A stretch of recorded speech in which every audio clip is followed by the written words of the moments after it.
Quero cumprimentá-lo. Vossa Excelência sabe o respeito que lhe tenho.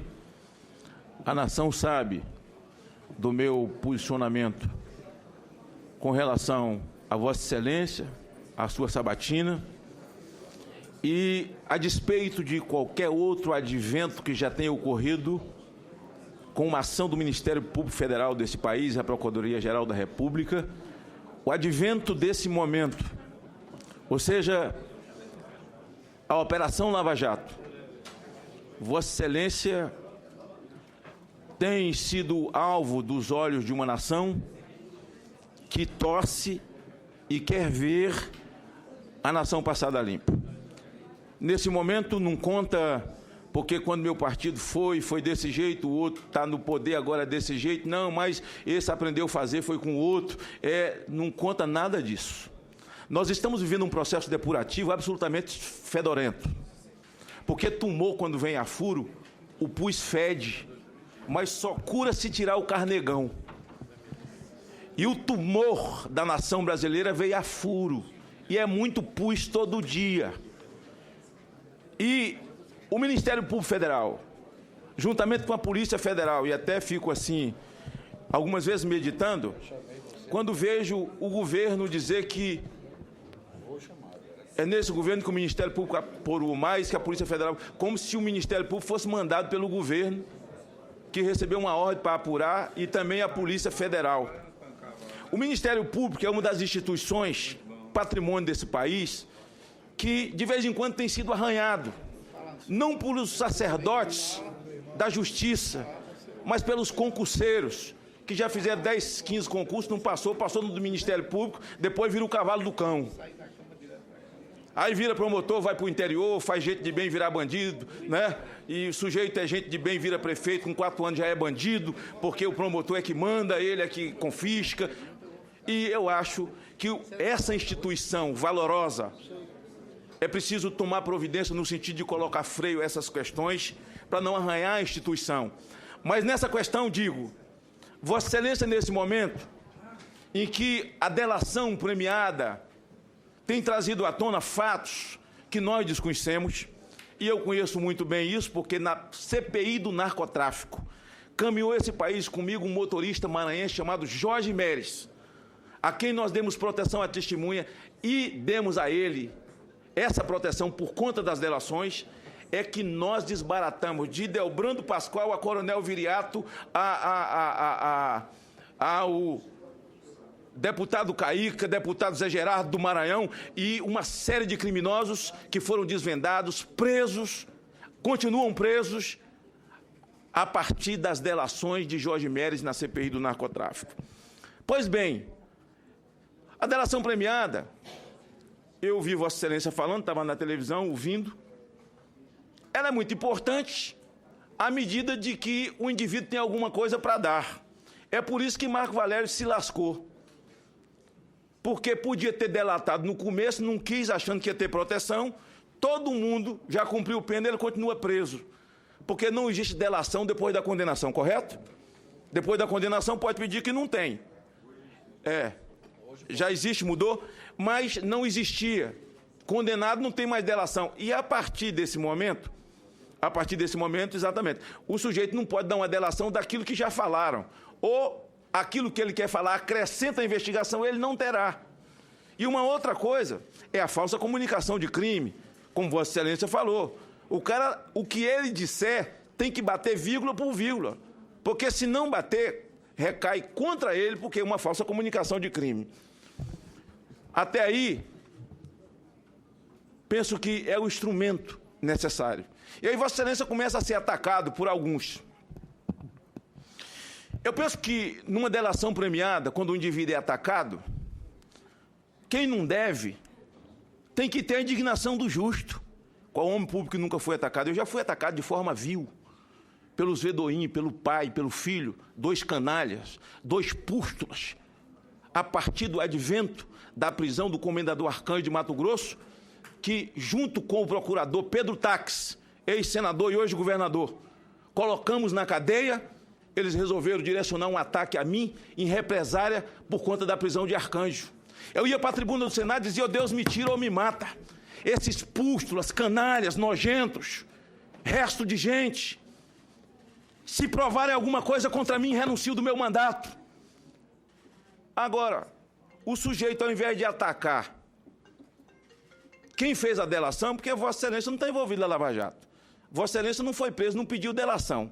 Vossa Excelência não delatou ninguém. O cara tem que fazer discurso atacando quem delatou ele, não Vossa Excelência. É o ladrão que é preso em flagrante, depois quer condenar é o policial. Então, veja, penso que há uma inversão em tudo isso, porque eu acredito na indignação do justo. E acho que esse instrumento é um instrumento de valor, de fato. A delação premiada precisa de alguns aprimoramentos? Precisam. Agora, o que eu quero entender, doutor Janot, entender é o que é lavagem de dinheiro. Porque lavagem de dinheiro é um bumerangue. E acho que aí precisa ter cuidados para não atacar a honra de pessoas e não ter como voltar. Porque a lavagem de dinheiro, você detecta o seu alvo, quem está sendo investigado, onde o dinheiro foi depositado, você tem que seguir o fluxo do dinheiro, seguir na investigação, achar a saída do dinheiro, para onde ele foi e veio parar na mão do seu investigado. Porque se ele não tem o efeito bumerangue, ele não veio e você não achou na mão do seu investigado, ninguém pode ir para o presídio condenado de um homicídio onde não tem nem o corpo e nem a arma.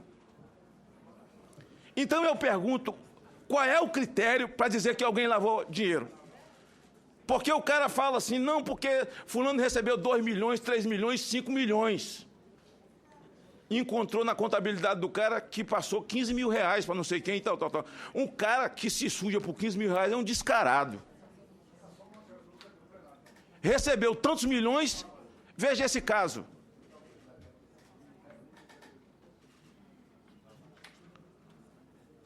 Veja esse caso. Uma igreja recebe 2 de 125. 250 mil reais. O sujeito usa uma igreja que tem 12 milhões de membros no Brasil. Para lavar 250 mil reais, a gente tem que raciocinar um pouco. Lavar 250 mil reais. Então tem que seguir o fluxo. Seguir o fluxo nessa investigação. Tem a saída do dinheiro. Tem o retorno do dinheiro. Ele voltou, no efeito bumerangue, para quem era destinatário. Aí caracteriza. Porque, embora não conhecendo direito, não sou jurista, tinha vontade de ser advogado, fiz vestibular 3 vezes, não passei, doutor. Mas eu não sou besta. Então, veja, eu penso, e aí eu pergunto o que é? Qual é o critério para entender lavagem de dinheiro? Qual é o critério para entender lavagem de dinheiro? Uma pergunta que faço. A segunda é com relação à legalização do pequeno porte de maconha. Não vou fazer comentário do que Vossa Excelência falou, porque Vossa Excelência foi perfeito. Porte de droga pode ser porte de cocaína, pode ser porte de êxtase, pode ser porte de qualquer desgraça. E aí, nesse efeito formiguinha que Vossa Excelência falou, vai virar igual sacoleira. O cara não precisa mais fazer grandes plantações, nem comprar tonelada no Paraguai, nem no polígono. Nesse efeito formiguinha, ele vai ter muita droga para vender. Mas eu pergunto, não adianta falar de presídios cheios. Porque o ordenamento jurídico do Brasil, aliás, o Código Penal brasileiro diz o seguinte, no Código Penal, quem compra carro roubado é receptor, né? É criminoso também no Código Penal, não é, doutor? Mas o cara comprou o receptor, comprou o carro roubado de quem? Do ladrão de carro. Ele é receptor. Agora, o cara que compra pequena quantidade na mão do traficante não é criminoso? Ele não comprou nem no shopping, nem na minha casa. Ele não comprou na lanchonete, ele comprou na mão do contraventor. Então, quer dizer, nós temos que dizer daqui para frente o seguinte, quem compra carro roubado não é criminoso. Pequenas quantidades de droga, nós vamos liberar isso, e aí eu pergunto, o senhor teria coragem de botar um maconheiro para ser chefe de gabinete do senhor? Será que o ministro do Supremo contrataria um estagiário para dar parecer de processo, sabendo que o cara é um compulsivo fumador de maconha que vive com o bolso cheio? Se eles disseram contrato, é hora então de legalizar esse negócio. O senhor contrataria um motorista maconheiro que fuma maconha dentro do carro levando o senhor? Contrato. Então vamos legalizar esse negócio. Essa é a hora certa. Mas se não tem coragem de contratar... Ora, o senhor acha que alguém de sã consciência nesse país contrataria um maconheiro, quanto mais, para ser contador da empresa dele, ele sabendo? Contrataria uma babá para tomar conta do filhinho dele, sabendo que ela tem pequenas quantidades que o Supremo autorizou para ela andar no bolso e fumar perto do seu bebê? Ninguém contrataria. E se isso sair do Supremo autorizando, eles vão entrar na justiça dizendo que estão sendo discriminados, porque a lei falou que eles podem, eles fumam maconha do que ele quiser, e tem que entrar no emprego fumando maconha. É outra celeuma que nós vamos arrumar. Então, Vossa Excelência, o que eu estou dizendo isso é porque eu sei que o Supremo todo está assistindo Vossa Excelência, está todo mundo assistindo Vossa Excelência. Eu estou entrando no tempo da resposta dele, viu, presidente? E saber o que nós pensamos. Doutor Janot, eu tenho 35 anos que tinha drogado da rua. A posição de Vossa Excelência é verdadeira. A posição de Vossa Excelência com relação à família, com relação à escola, com relação à nova geração, o legado que vamos deixar nessa questão. Para tanto, eu peço a Vossa Excelência que insista com os ministros, de maneira que nós possamos não aprovar essa história, para não criarmos um problema nesse país, porque essa matéria é para essa casa aqui, como Vossa Excelência disse. Encerro a minha fala perguntando a Vossa Excelência sobre duas questões. Primeiro, redução da maioridade penal. Eu imagino, nesses 35 anos de vida tirando drogado da rua, e tenho lá gente de todas as idades, reduzir por reduzir, num país de fronteiras abertas, que precisava de um Ministério de Segurança Pública com orçamento carimbado de igual modo é na educação.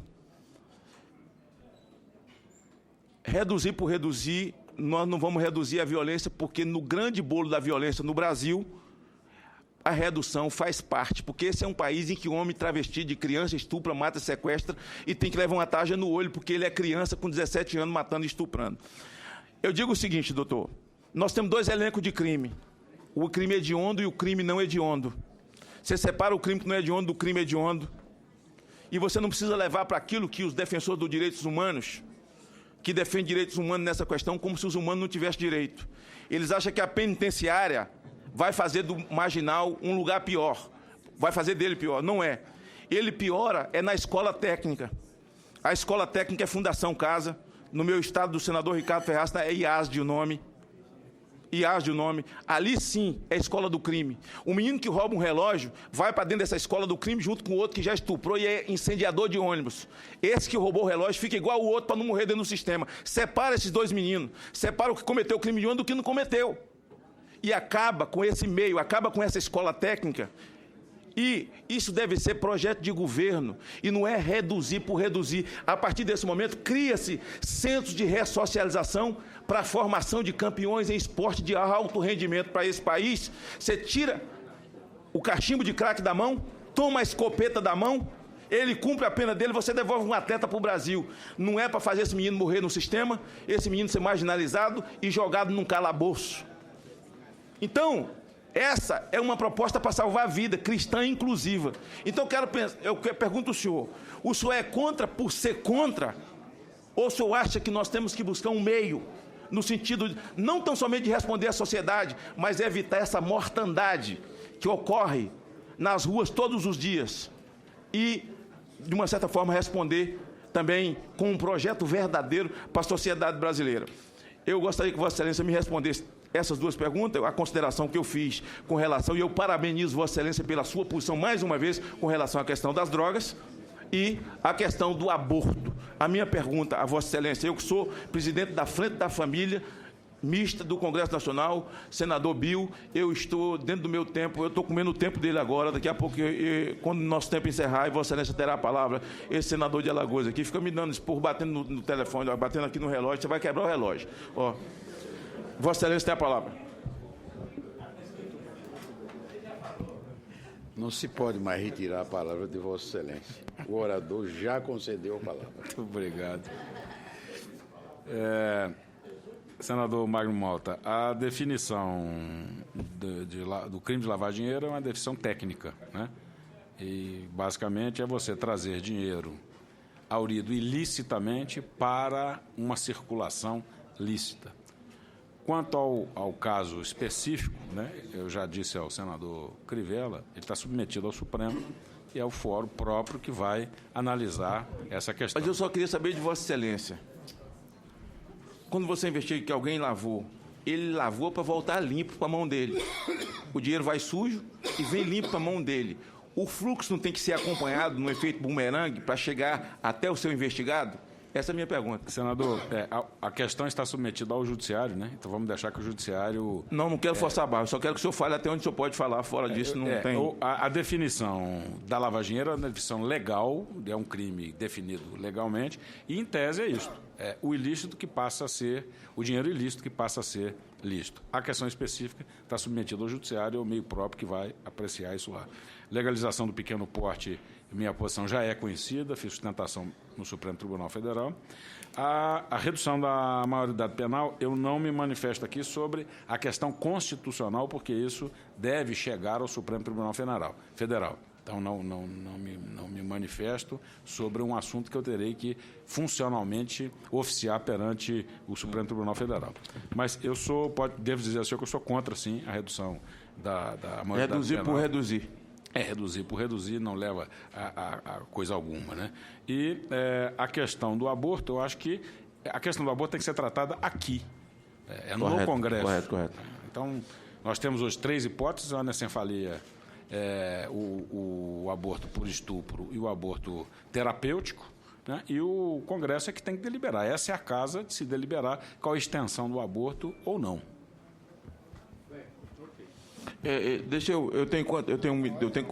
O meu tempo encerrou, senhor presidente? Hein? Não estou perguntando, não. Rapaz, senhor presidente, o senhor, eu tenho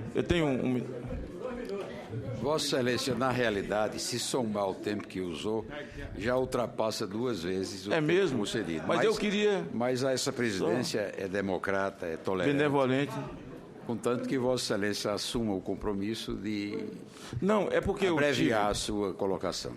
É porque a mídia publicou e deu em alguns blogs, com muita euforia, que o doutor Janot havia dito que o procurador-geral, atendendo uma provocação do Supremo, de que o crime de homofobia teria que ser tratado como o crime de racismo é tratado no Brasil. E aí eu estive com o doutor Janot. Nós não temos esse tipo penal no Código Penal. O que é homofobia? Quem é que pode definir o que é isso? Até hoje, o que se sabe é que homofobia é quem quer matar, quer destruir, quer jogar a pessoa na vala, e isso não existe. E eu estive com o doutor Janot e a palavra que o senhor me disse aquele dia, o texto constitucional diz que é crime discriminar cor, raça, sexo e etnia. É crime discriminar cor, sexo, raça e etnia. Está na Constituição Federal. E Vossa Excelência me disse, naquela ocasião, que Vossa Excelência passou a interpretação do texto constitucional, que é aquilo que está escrito lá. E aí eu pergunto, Vossa Excelência, é essa a convicção de Vossa Excelência? Sim, discriminação. Eu agradeço muito, porque glamorizaram que o Procurador-Geral tinha dito, o Procurador-Geral da República havia afirmado que agora essa discriminação se tornava crime de homofobia. Esse termo que vulgarizaram tanto, nós não temos esse tipo penal no Código Penal brasileiro. Doutor Janot, muito obrigado, felicidade. Eu já votei no senhor.